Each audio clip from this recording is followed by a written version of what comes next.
Hey everybody, welcome back to the show. We're here today in episode 2683 of the Cabral Concept, our second Cabral HouseCall of the weekend. Glad you could join me here again today.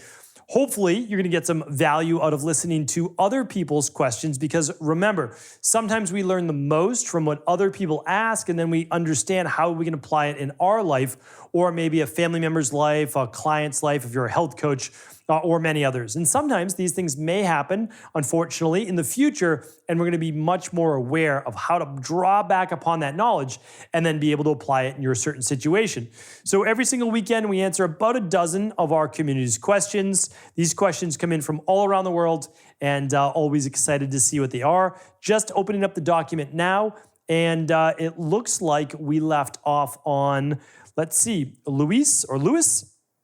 And so Lewis is going to be up first. I feel like we got to a Lewis yesterday. Did we? No, the names start to blend when you've been answering as many questions as I have on a daily basis. But again, all things wellness, weight loss, weight gain, anti-aging. So let's get started. First question is, hi, Dr. Brawl. I was looking at your steps for doing the liver and gallbladder flush and had a few questions. You reference Andrea Moritz on that protocol, but you don't include the step mentioning the colonic both before and after the flush. Moritz says that this is a critical step to prevent toxemia and does not even recommend the protocol if one does not do the colonic at least once, the one after the protocol being the most important. I was wondering why this step is omitted in the process you posted and if you think it's necessary. Also, what are your thoughts on a home colonic kit? Should coffee be added to the colonic or should it just be distilled water? Thanks. Okay, happy to help with this. So Andrea Moritz got his protocol basically from Ayurvedic medicine.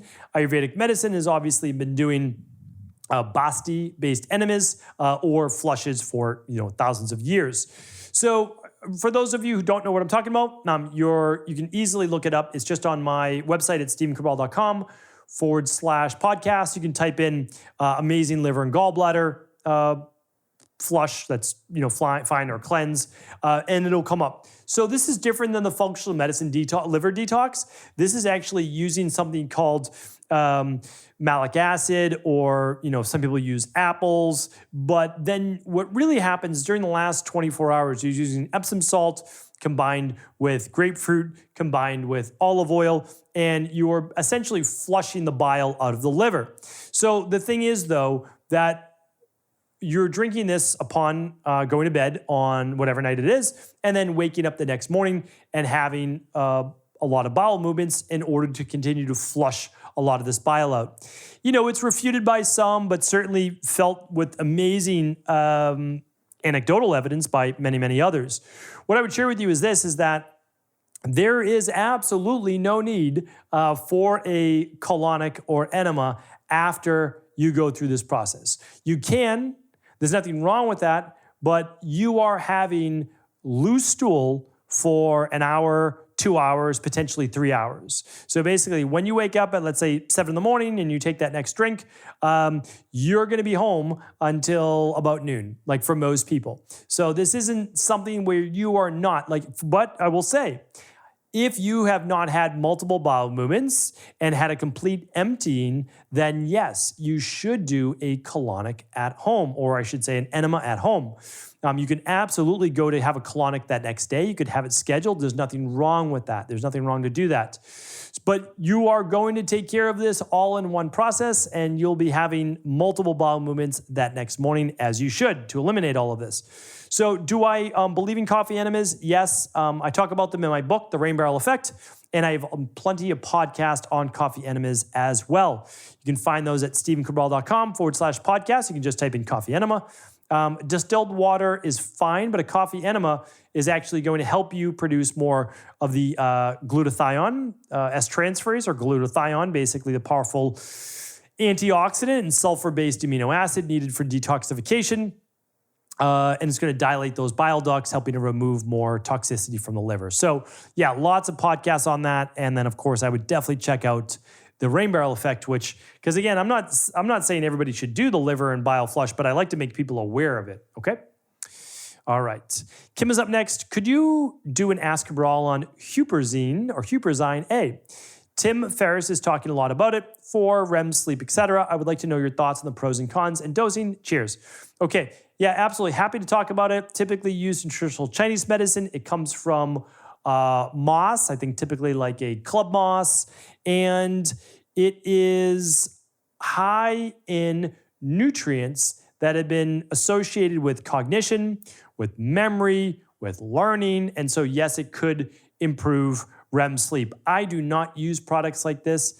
I've never needed a product like this nor seen a use for it because I am always looking at balancing the underlying root causes of health issues.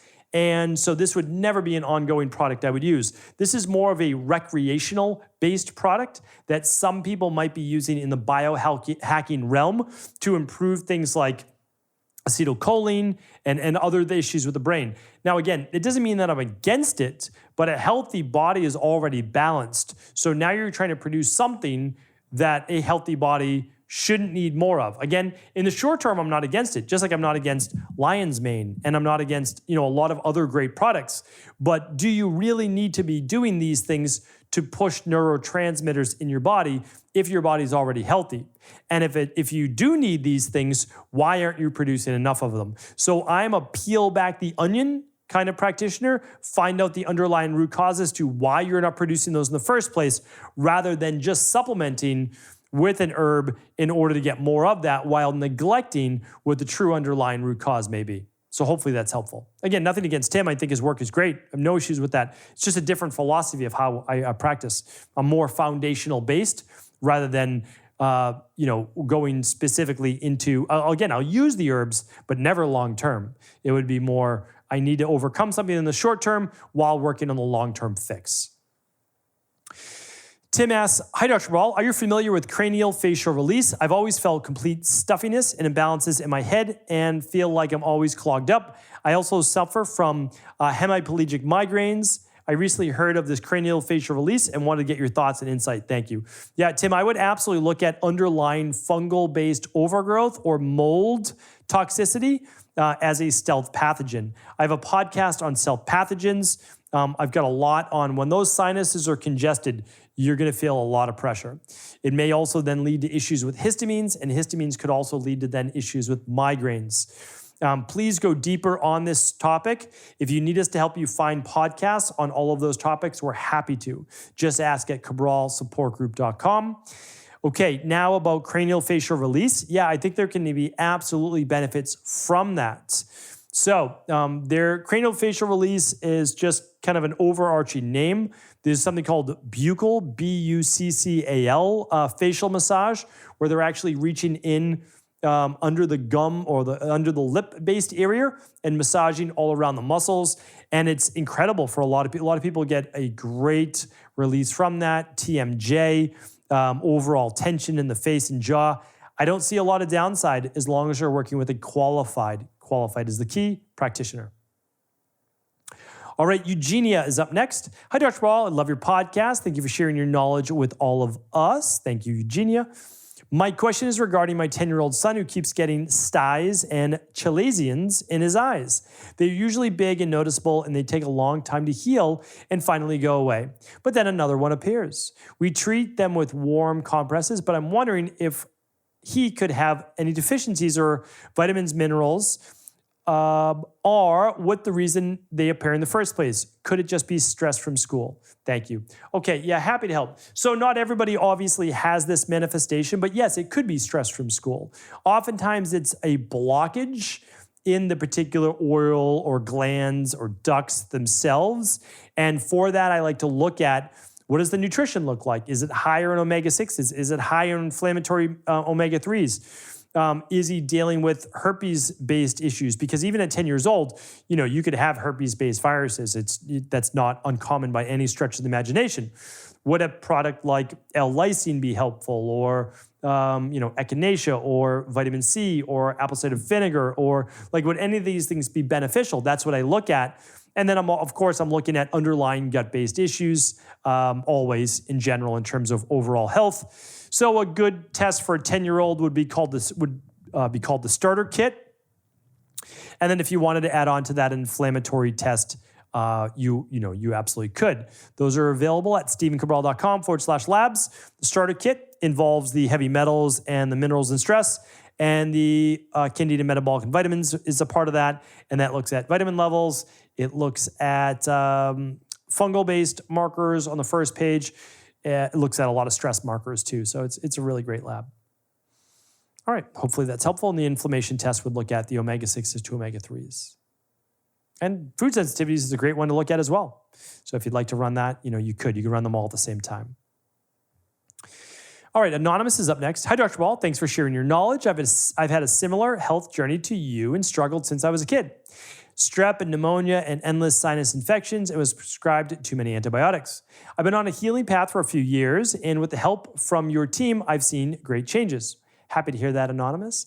You completed the Dr. Ball detox, the CBO protocol, heavy metal detox, etc. I've gotten to a healthy weight, and my seasonal allergies are pretty much gone.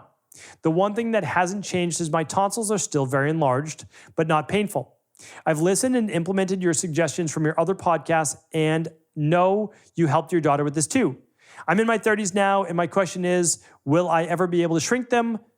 They've been swollen pretty much my whole life. Thanks for your input. Well, it's a good question, Jackie. And I can't give you that exact answer, right? I haven't given you my disclaimer yet, but I can't provide any medical advice, medical treatment plans, medical cures, or medical diagnosis. But it's worth a shot, right? It's worth a shot because there's almost no downside.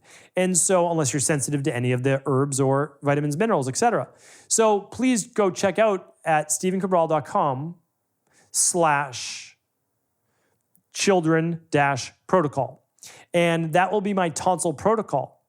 But as an adult, you could do a stronger one. And the stronger one would actually be gargling gargling fire cider, and then doing an actual throat spray in addition to like the children's one on the back of your throat. Now, when you gargle fire cider, you don't need to swallow it. You could just spit it out. Now, it will burn a little bit. It's strong. There's garlic and cayenne and so much more, but that's actually stronger than the children's-based protocol. The children's-based protocol is still great to gargle with, but adding that fire cider, that's almost as powerful as you can get. All right, thank you, Anonymous, for writing in. Steven's up next. Hi, Doc. Can you go over the differences between nattokinase, serrapeptase, and lumbrokinase regarding the effects? Lumbrokinase seems to be much more powerful than the others, specifically fibrinolytic, while the others are getting all of the attention. Why? Is serrapeptase better at removing biofilms, alleviation of pain? Where does one excel where the others fail or are less effective? Okay, great question. Yeah, I haven't been asked about lumbrokinase before.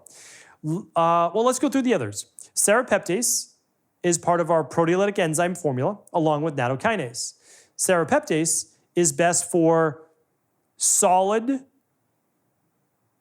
again, not providing any medical advice, solid tumors, scar tissue, or tissue that needs to be broken up, cysts, etc. in any way. That's serrapeptase. Nattokinase is used for the cardiovascular system, such as fibrin buildup in the cardiovascular system, hardened arteries, and it also contains vitamin K2, which is highly beneficial at moving the calcium, maybe from the arteries, to the bones where it should belong. Lumbrokinase has more of a anti-fibrinogen effect or fibrinolytic effect that you just specifically talked about, and is more powerful. However, using nattokinase and serrapeptase together, we combine them to get phenomenal results. That's in a product called Proteolytic Enzymes. You can find that at stephencabral.com/shop. But I will say lumbrokinase is also effective and stronger if you are looking specifically for a cardiovascular fibrin-based one. So I like the studies on nattokinase. I like the studies on serrapeptase. They're more well-rounded, where lumbrokinase is more specific to the fibrinogen and can be very effective. So yeah, it's a great enzyme as well. Absolutely. So hopefully this was helpful. These were really great questions. That was our 6 for today. Thank you so much, everyone, for tuning in. Again, you can find all of the podcasts, all of the free copy of the Rain Barrel Effect, previous podcasts, the support group, the labs, everything at StephenCabral.com. That's Stephen with a PH. If you want to head on over there, you are welcome to, and I'll be back tomorrow on our Mindset and Motivation Monday, the best way to start the week. Take care. Thanks so much for tuning into today's show. Before you go, don't forget to hit that subscribe button. I want to make sure that you're getting our daily content, not missing out on anything. Functional medicine, wellness, weight gain, weight loss, anti-aging, living longer, stronger, and all of the most cutting-edge research. And if there's any topics you want to hear, feel free to leave them in the comments below. Take care.